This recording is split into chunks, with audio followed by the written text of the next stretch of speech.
Hi guys, welcome to a new episode of Revenue Hacks. And as you can see today, there is no Calvin, there is no Anna, and just me left on the crew. And we had some last minute change, so yeah, you have to be with us. But happy to be here and to be discussing about leveraging your tech stack. I think it's a topic which is super duper important. We have covered this one weeks after weeks, but today specialize on this one, so it's very important. And I have one of the best crew with me this morning, only girls, lucky me. So what I suggest is that we go for a round of introduction, and then we can kick in with a question. So what about you, Beatrice? You want to give us a bit of an intro? Hi, good morning. Yeah, so I've been in revenue management for a couple of years now, and I started at like a big box convention center hotel, and I'm based out of the United States actually. So I don't know if that makes a difference, but I've definitely started at the large convention center space, so that was very different. And we did a lot of our revenue management, of course, like through Excel and manually. And then when, of course, the pandemic hit, everybody was furloughed. So now I'm a central revenue manager, and I am still based out of the United States, still based out of Texas. And now we have really nice cloud-based automated systems, which is super awesome. But yeah, I have about 19 different hotels in my portfolio. Nice. I think it makes a difference that you're based in the US, is that we say good morning instead of good afternoon, and that's the biggest one. Yeah. So yeah, but glad that you could join. Thank What about you. you, Alex? What I'm in the lovely, not so sunny UK. I know somebody's got to be here, but it's all good fun. And going back, gosh, you asked me earlier, talk about yourself a little bit. I was just in the numbers. I've been in hospitality for coming up for 36 years this year. And actually even longer, because I used to do a lot of work with my mom, But who was also in but you're not hospitality. even 36. I know. It's amazing. The wonder of a good filter, right? Thanks to Kim for telling me all about filters. But it's amazing to see how things evolve and how thankfully nothing has ever stood still, and how we're still continually evolving. So it's incredible. It's a great place to be in. No, I'm not a dinosaur. I love tech. Nice. Okay. What about you, Alba? So I'm sorry, Alex, I can't say that I'm in the sunny Barcelona today. So I'm working as account manager at RateGain since some month ago. My background is mainly in hospitality. So I've been working for large chains, Marriott, IG, Fairmont, as reservations manager, and now I'm on the tech side. So really happy for this change. Excellent. Glad to have you, Alba. Cool. So let's kick in with a question that we prepared. First of all, for anyone who are new to the tech stack community, any one of you can define what is a tech stack, just like a brief description, any kind of key elements on the tech stack. What about you, Alex? You want to go ahead? It's what makes things work. It's what makes our customer journey simple and the best it can be, gives us reporting, gives us everything we want. There you go. Thank you. See you next week for another episode of RevGEN. Okay. No, yeah, that's important. Any other elements, Beatrice or Alba? So yes, it's I agree with Alex. It's what helped us to work, and I think that before maybe it was a set of tools that helped us, and now it's a necessity, I would say. So it's becoming different, it's changing, and even with COVID situation, I think that we all need this technology working. We need to be tech gurus, I think. That's correct. Yeah. Yeah, Beatrice, anything to absolutely add? agree. Yeah, absolutely. Absolutely agree. I mean, definitely in a post-pandemic world, especially now that, again, a lot of revenue managers are becoming more centralized and having more dynamic portfolios.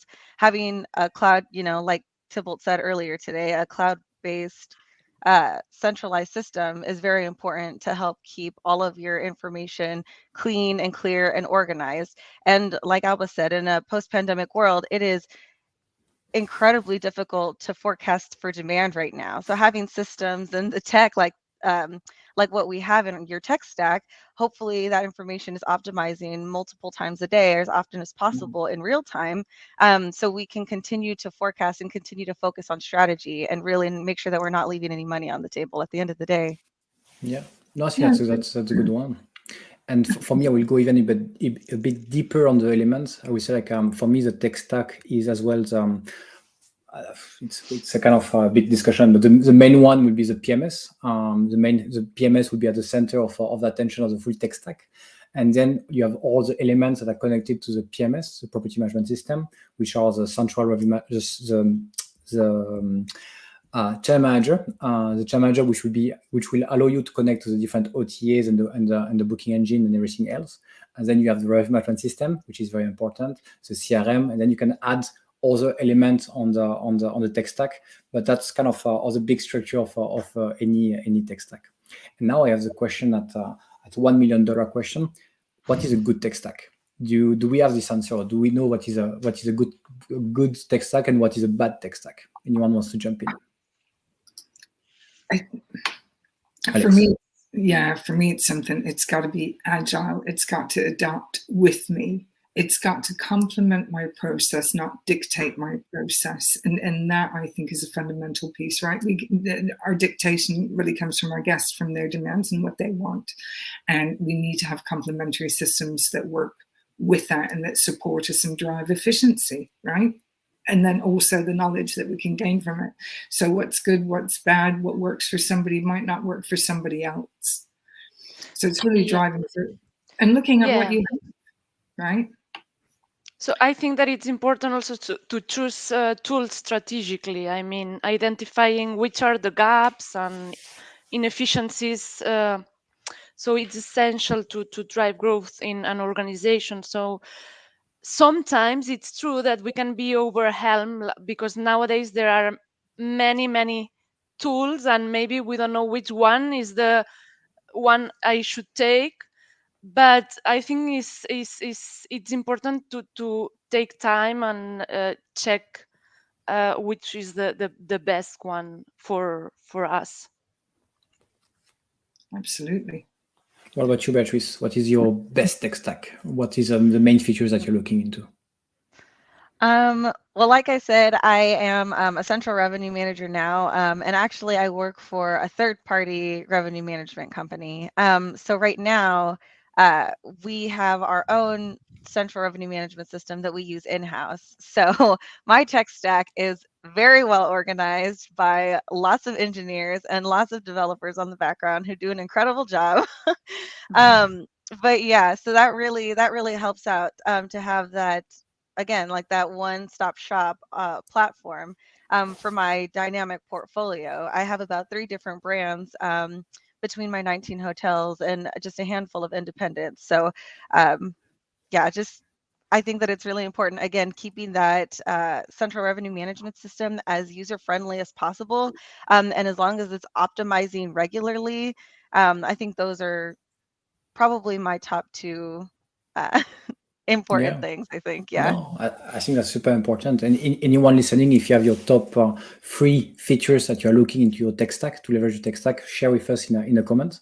But for me, the main one will be move far away from the on-premise system. That's my recommendation, because the cost of having the server, the cost of maintenance and everything on-premise, it's quite high. Plus, it's not very friendly when you want to access remotely or when you want to access anywhere in the world. So I say, like, moving out from on-premise to the cloud is very important. And number 2, I will say, like, having the right integration to the different systems, making sure all the systems talk to each other in one way or 2 ways, depending on the system that you're looking to leverage. And that's a kind of a dream for any hospitality professionals, to have systems that can communicate to each other and you can leverage automation.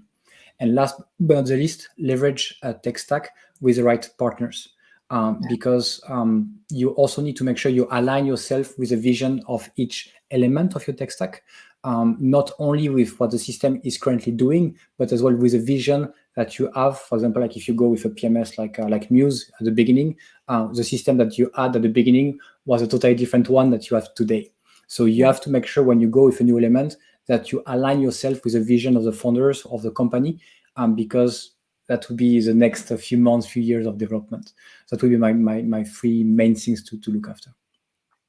Absolutely. I think also just the openness and willingness to have some of those conversations, right? Who remembers the days of, I've got an enhancement that then gets logged, it's going to cost you X gazillion, whatever your currency is to get that done. And no, we can't tell you when it's going to get done.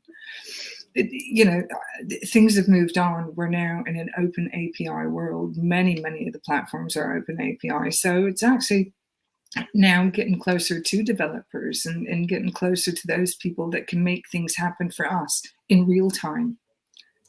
We don't need an enhancement in 6 months' time. We need it today or tomorrow.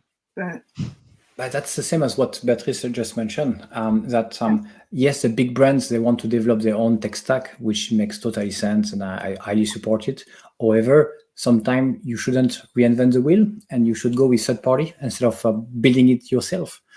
Because from experience with big brands, when you want to change a small thing in your system, you need to go via process. And the moment it's actually developed, it's too late. You need to do something else.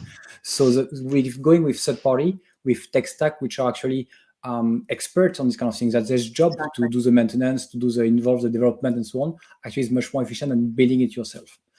So for anyone out there listening about the brand, I recommend you to go with third parties. That's my number one recommendation. And I think there's a comment from Rita on the chat.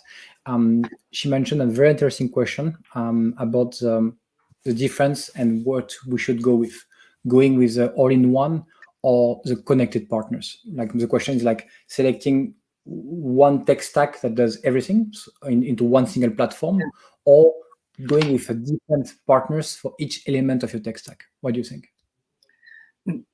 I focus a lot on architecture with some of my clients, and whilst the all-in-one solution is great and it works phenomenally well for some, for others, that approach just wouldn't work because we're too diverse with some of the things that we offer and what we do, or certainly what my clients do, that doesn't fit into that all-in-one solution. So I always have to look at what's the complementary tech stack, what does the system architecture look like, versus our customer journey today is X. Tomorrow, it's possibly going to be something very, very different.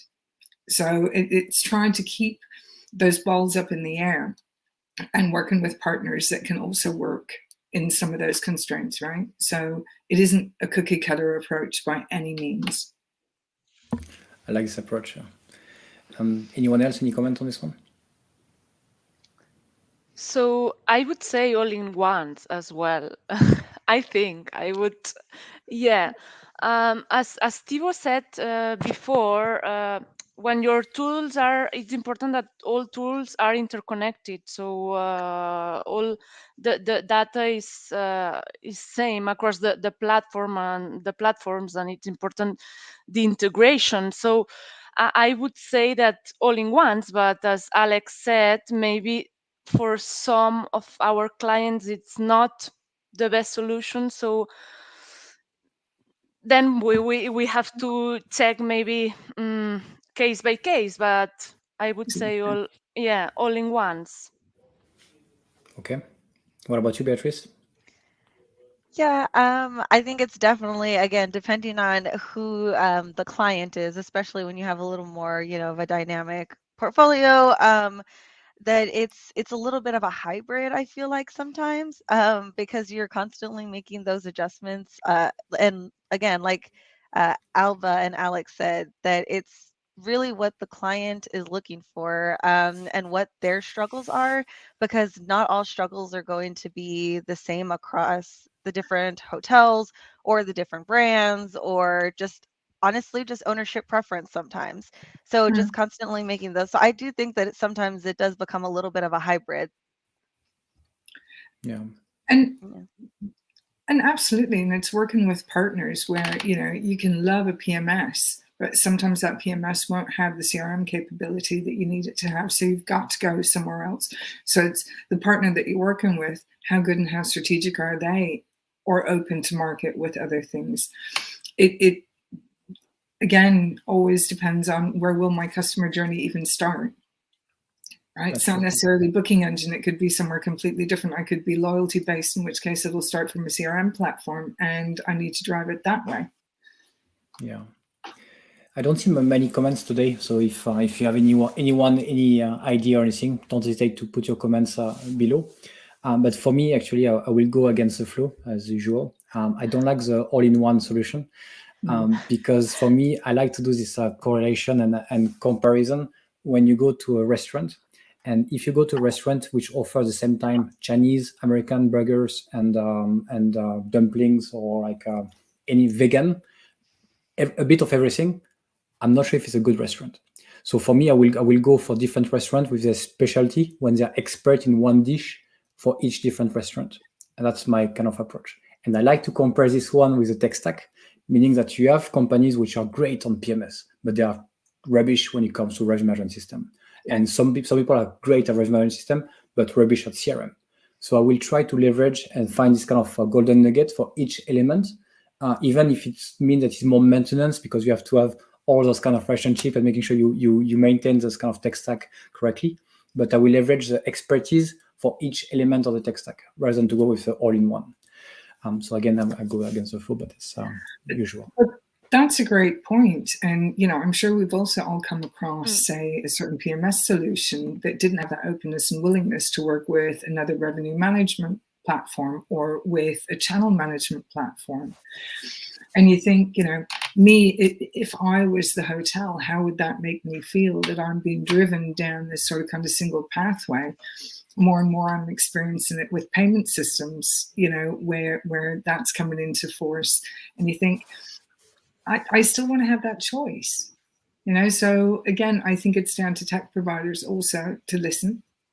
Not every solution is going to work. No, we're not doing an integration with absolutely everybody under the sun, but let's find something that paves that medium way. We don't have to take the one-fits-all approach. Yeah. I think that's a good segue to the next question. Saying like, how do you choose your tech, and how do you choose the different elements to build your tech platform? Do you have any recommendation for anyone listening? Any best practices? Alba. So I think it's important to take a moment to audit your existing tools, to analyze what's working, what it's not working, what you can be leveraging differently to achieve the goals. So I think because sometimes maybe we are using tools or we are buying tools that we are not using at all, or we are using the 50% of functionalities because we didn't have the right training. And I mean, the first thing is to know, to take a moment to see what do we need and what we will use, because maybe we are like buying something that will not use at all, or we will just use some of the functionalities but not all of them. Yeah, no, I think it's a great point, saying like you need to leverage the tool to gain some time on being more productive, and not leverage the tools that you will spend more time running the tool itself than actually leveraging for something else. That's super duper important. So thank you for this comment. And I think that in hospitality, when I used to work in hotels, sometimes like we are spending money, or I mean, in some tools that we don't even know how to use, because maybe in the past this tool was bought by someone else, but someone new arrives, you don't know how to use it. And yes, so they say yes, it's the best tool, I mean, for to grow room revenue management, but yes, but how can we use it, how can we do it? No. So it's important that this part of to have the support from the tech companies that are selling the products as well. Yeah, we had an interesting conversation backstage with Alex and the team on actually what you just mentioned about the support from the third party. Do you want to share anything, Alex, on this one? Oh, every now and then it just gets interesting, and it's interesting from when you're, above property versus to being on property, and when you're working or looking after a single property in a sense. And the support literally with this one provider is you're directed to their online support. I get it. Times are tough. We've got people working absolutely everywhere. But actually, sometimes you think, I need to be able to reach you. I need to be able to get something sorted out. Don't direct me to unedited articles in some cases where your screenshot isn't even accurate. But that's, that's a by the by. These things happen. It is also knowing who's looking after me. Have I even got an account manager? Taking your example, Alba, I'll go back to, you've got an iPhone, right? So who uses all the functionality on that? I'm constantly scouring the internet to see what are the latest releases or what are quick tools that I didn't even know it could do. And that's just my phone. So let alone a PMS, let alone an RMS, let alone a CRM. So what is the engagement? What are these providers doing to keep you engaged as a consumer? Don't hesitate to drop the bomb. Actually, I can tell you, for me, I come from the corporate environment, and when you're on this kind of corporate environment, the third parties, they treat you like, okay, you are right, they will be always available, and they will give you a lot of love, a lot of support, everything. But then I moved to my own company, helping like small independent hotels, and suddenly the same guys, they were like, yeah, here is the support. You please drop an email, and then that's it. Or like, what happened? It was like 2 weeks ago. You were talking like we're big friends, big support, and so on. But suddenly, when we are back to the independent hotel, the small players, you don't support me as much as I wanted. So I think it's for anyone listening on the third party, give us some love as well to the independent and the smaller players. It's not only the big players out there. And I will keep fighting to make sure we are listening, and the people look after us, because I think it's very, very important that we all just have those kind of right support, even if you're small or if you're big.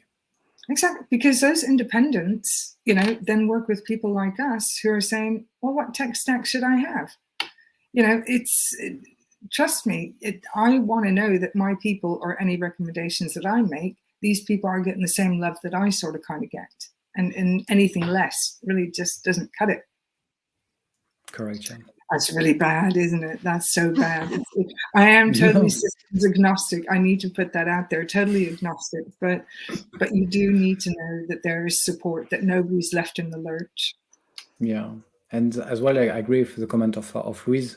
Saying like if you focus on this kind of expert partner, the development will be faster, and you will have this kind of much better collaboration between the different partners and the company and the third party. So yeah, that's definitely spot on. And and I think that continuing with the support part, so I've been in both parts. I've been in the part of an hotelier using tools for upselling and revenue and whatever, and now I'm on the tech side, as account manager. So sometimes we assume that the hotelier has the knowledge of using a tool, but he's not tech. So from this part, the support should be more, should emphasize more on helping when using a tool, because we need this support as an hotelier. A hotelier needs this support, and we don't always have it, or maybe it's a service that is from US and the times are changing, and when you call, you have to call at 9 a.m. Yes, but I'm based in Barcelona. It's 9 at night. So not easy. And I see that. And I think these things, when you assess a piece of tech, you also need to look at what's the onboarding experience. Exactly. What will that cover, and what will we have, right? I think we've all been in the situation where you have sadly got a support issue, only then to be told, oh yeah, but you didn't take weekend support, so now you have to call back on Monday. Or you don't have you don't have the premium support, so I will put you on the level 3 of support, and we have other clients to serve before you. Exactly. So it's bearing that in mind, but I think for me that all goes back to onboarding and engagement of account management, right? If you want to keep a tool, if you want to keep consumers, you have to keep them engaged. But then, being on the other side, I can say that some clients don't want this support, so I'm now on the other side. Hey, I'm your account manager. I'm here to help you. And well, yes, the client is on the other side, but I don't know him yet. So after 2 or 3 months, so then we have the different profiles, we can say as well. No, it's true. Yeah, I think there is no one single support or approach that works. It has to be personalized, and I guess the most important support is when we need it, not when we don't need it. So meaning like the onboarding, okay, is important and so on, but when there's an issue that we can rely on, we can count on the support of this company to help us on this kind of thing. What do you think, Beatrice? Do you feel that the support and the third party are quite well? Yeah, absolutely. Actually, I was going to touch base on Alba's point right now. So great timing. When I was on property at the big box hotel, we were integrating a new CRM, and so the direction, of course, came down from the VPs and the corporate office and the managing director of the hotel. But we also had a dorm on property, and who I reported to directly. And so I was on the integration team to meet with the account manager and to make sure that I was trained up, make sure that we were able to train up our sales team and the rest of our executive team on property. However, I think that sometimes whenever that decision is made, again, at a high level from the corporate office, from VPs, and the on-property staff, like the dorms or any of the executive committees, sometimes are not part of that conversation. Then whenever the account manager is trying to reach out, like Alba said, there's a lot of resistance there, because maybe the on-property staff doesn't agree with the decision or isn't interested. And a lot of the CRMs, you really only get out what you put in. So if the effort is not being put in for the training or for they don't want to reach out and ask questions, they're not interested, they think that they can do a better job, and sometimes you can, and again, that's situational. However, when the conversation is not including everybody that's involved, especially the team who's actually going to be using the system, again, there's a lot of resistance. And so you're paying for a platform and you're really not getting as much as you could be. Like if there's another client who is auditing all the information that's being put forward and actually you know toggling with all of the features in your central revenue management system, depending on what system that is. But yeah, so I definitely think that it needs to be definitely an open, inclusive conversation with everybody, especially those who are using the system. So that way we can get all of our all of our questions answered, and we can make sure that everyone's on the same page, and we're really maximizing our efforts, because we all have the same end goal, is to have a successful hotel. I mean, I don't think that there's anybody who works at their hotel who goes in with the mindset, let's sink this puppy, like. So I think that that's really important, just to make sure that everyone's on the same page. So whenever those systems are integrated and the account manager is reaching out, everybody's putting in an effort. Yeah. But I mean, like what you touch point on, it's super duper relevant. I fully agree with what you are saying. For me, the educational part is super important, and even on the selection of the third party, to make sure you don't select a system that will create more difficulties to the team itself than solving issues, helping them. Like for example, when it comes to revenue management system, I wouldn't recommend I don't want to drop any name, but I wouldn't recommend ideas which is very advanced and needs some maintenance to the small properties who have never heard of revenue management. Because if you do this, it will be a bomb. Like people will say, like, I don't know how to use it, and it's rubbish, and the price goes like this. I have no idea, but because you don't know how to use the tool. If you know to use it, it's a Ferrari, but if you don't know how to use it, it will be quite messy. While I will recommend a more simpler revenue management system, and the same for any element, PMS, CRM, and so on. So you need to make sure the team that you have in operation, the one that are going to use the system, are on board and aligned with the system that you choose. It is, and it's sort of kind of managing stakeholders versus users, right? Stakeholders may not have changed, but the users may have changed throughout the course of the pandemic. Or maybe the stakeholder actually now is a user themselves, which also changes the dynamics in some cases. I mean, I remember way back when, with my time at Ideas, and, you know, when I was looking after accounts, you very much spoke to, yes, obviously the main user, but also to other people within the property, because, you know, you can't have a revenue manager telling sales that they can't take a certain piece of business if sales doesn't understand why that's happened. You know, and it is trying to look at the bigger picture. So Alba, hats off to you. I'm sure it's not an easy task. I try to manage stakeholders and users as well, and you take the emotion out of things and you look at the hardcore facts of, this is our system, these are our tools, this is what we can do to leverage. And you have, back to Beatrice's point, we have all got to be on board. Right? We've got to love it. It's here. Make it work. That's true, yeah. And Rita was mentioning on the comment that size doesn't matter. I agree, but I disagree. Size does matter, actually.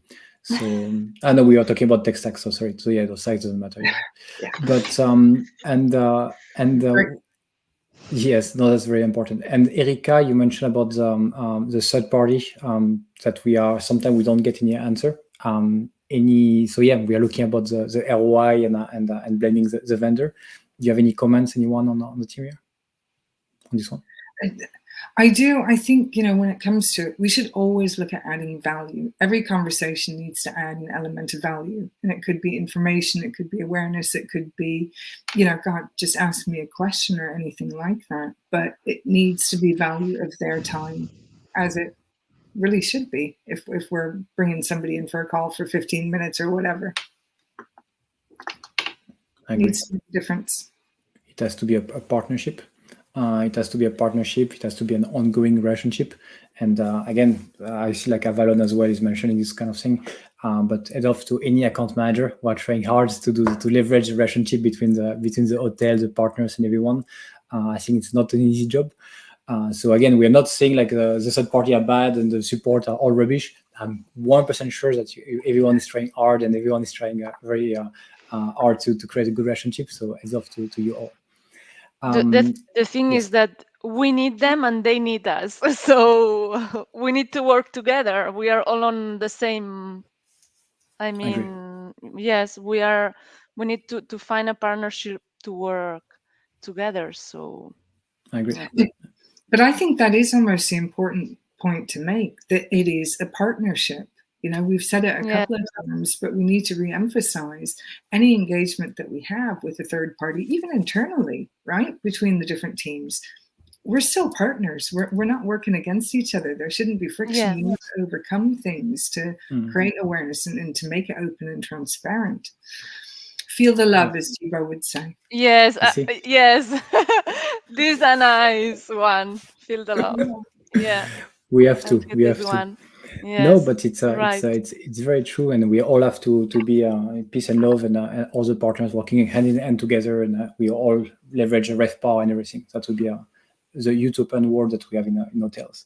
But in terms of tech stack, we mentioned a point on the backstage that today the tech stack could help us resolve some issues on the staff shortage. How do you feel about? Oh no, let me rephrase. How do you leverage your tech stack to be more efficient and be more productive? Is there any way that you can extend on any kind of centralized operation or anything that you can use your tech stack with? Beatrice or Alex? Yeah. No, Beatrice, go ahead. Yeah, definitely. a lot of, again, like all of these relationships and all of these our systems, especially because we are, like a couple of years ago we were talking about pandemics, like that would never happen, and here we are, everybody is short staffed, we're still having trouble, I think, across the board, in all departments in the hotel, so not even just revenue management. So I think having those systems continuously evolve and having our relationships, like Alex is saying, with our in-house partners being our other departments, and also our vendors. So ideas, Spider, Grow, anything, anything like that, RateGain. Yeah. It's these relationships we need to continue to nurture and continue to make sure that we're evolving those and keeping those conversations open. And again, including everybody. Because it does, I think that leveraging your tech stack, it does help with, in some cases, not in all cases, but it does help with solving kind of some of the issues that we're seeing with, again, trying to forecast. And budget season just ended, and I mean, I don't know how many budgets y'all had to put together, but it changes with every market that you have a hotel, it changes. And so having all of these systems that are constantly optimizing and having the open communication with everybody on property. Are we having any of that group business return? Do we have a sales team on properties still, or do we not have one this year because we are short staffed? Like all of those, we have to take all of those things into account. So when you have your ideal tech stack, and all of all of the gears and everything that go into it, I mean, I just lost my train of thought. Sorry. It's important to have all of these things, because sometimes if you don't have the staff on property, you have to rely a little bit on some of these systems to find out what's going on in the area. If we don't have the staff on property to kind of help us out on that level, on that local level. Agree. Alex, you have anything to add? Yeah, it always goes back to what's the ask? What do we want to achieve? What is it that, we're hoping this tech will solve for us? Staff isn't necessarily the issue, but it's also going to be the engagement and the people that we have. And what are we doing? And how will that tech improve our life or the life of our guests, who at the end of the day are paying the bills so we can all buy new stuff? So that for me is always, what's the big ask? What are we trying to achieve out of this? And actually, have we got a system that already does it? There was a comment here, if I may, just going back to Rita. Is this where free trials would be beneficial of certain systems? Absolutely. And this goes back to the openness and willingness of some of those partners to say, tell you what, have a look. But we need to be cognizant that is, again, looking at things through one lens and in isolation almost. I hate the word isolation. We've all had it for 2 years now. We don't need to isolate anymore. But looking at it just from one avenue and one stream, you need to look at what would connectivity look like there as well.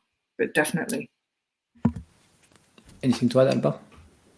No, I totally agree with Beatrice and Alex. No, we have to focus on what do we want to achieve. We do have the tools, so we were talking about short staff. We are having a sales team. We are not. So difficult. These are difficult times, but I think the main question is what do we want to achieve? What is our goal? And from here we can start. Yeah. Agree.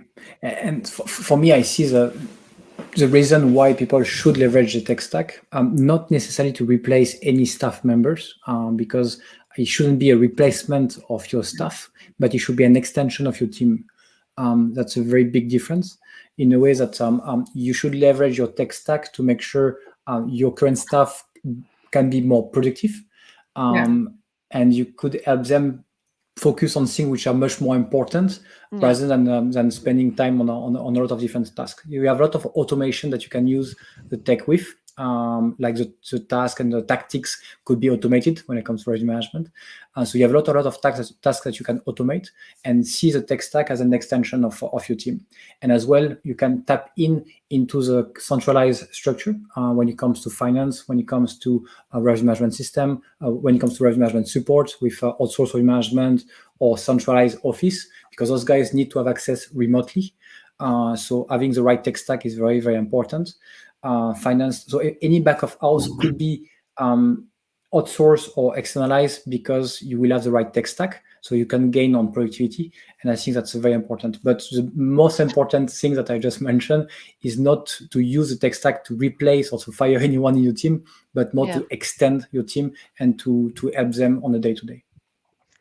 Yeah, absolutely. And having the right tech stack, again, it just helps budgeting your time, which is something that I feel like maybe not everybody discusses very openly, but that's how you are achieving your daily goals, your monthly goals, your annual goals. You're budgeting your time. So especially for the hotels that are a little more short-staffed, if we have proper tech stack in place, or if we have our proper systems and the support from our vendors and our third parties and from our corporate level, then we can really help and really put all of our effort towards the staff that we do have on property that are continuously showing up, even if they are tired, even if they're working long hours, because a lot of that is happening. So anything that we can do, I think, from like a tech side, a technical point of view, to help our on property staff budget their time a little better and budget our times better, when we're central revenue managers, it makes all the difference. So then that way they can focus on the actual guest experience, because again, like that is a big part of that's what hospitality is the guest experience, that's the whole that's the whole point. Yeah. No, I think that's important. Yeah, Alba, you want to say something? No, I wanted just totally agree with Beatrice. So guest experience the most important. In the hotel, from the hotel side, we are doing many things manually that, as Thibault said, should be automated, and we are spending or even losing lots of time. So I think it's important. But as Thibault said, important to highlight, it's an extension, not a replacement. So yeah, no, it's true. Any last closing thought from Alex? Anything to add on this one? No, it's been great. It's been an absolute great session, and really interesting hearing from the different countries and different constraints that different accents. Yeah, and different accents. It's true as well. No, it's true. No, but thank you so much for all of you for attending the show. I had a lot of fun, and I've learned as well quite a lot. So thank you for all of this. I have a big announcement for next week, because next week we are going to do we are going to talk about sexy tech. So we see that we refer back to size doesn't matter, size does matter, and then next week we have sexy tech. And the new time for next week will be at 3 p.m. So it's like 1 hour difference compared to our usual time. So this way, Calvin and the team in the US will be able to wake up, as this morning he didn't wake up. So now we are changing the full show, you see. And more importantly, we have as well, we have B, who is back in the studio next week. We have Suzanne, who is also back at the show next week. And we have Christina, the queen Christina. She will be back next week. So quite happy to see all those dinosaurs. No, all those very important person. I'm kidding. And no jokes aside. All those great person going back to the show for next week episode. So, but thank you all for attending. It was great. And I'll see you next week. Thank you. Thank you. See you guys. Thank you to all of you. Bye. Bye.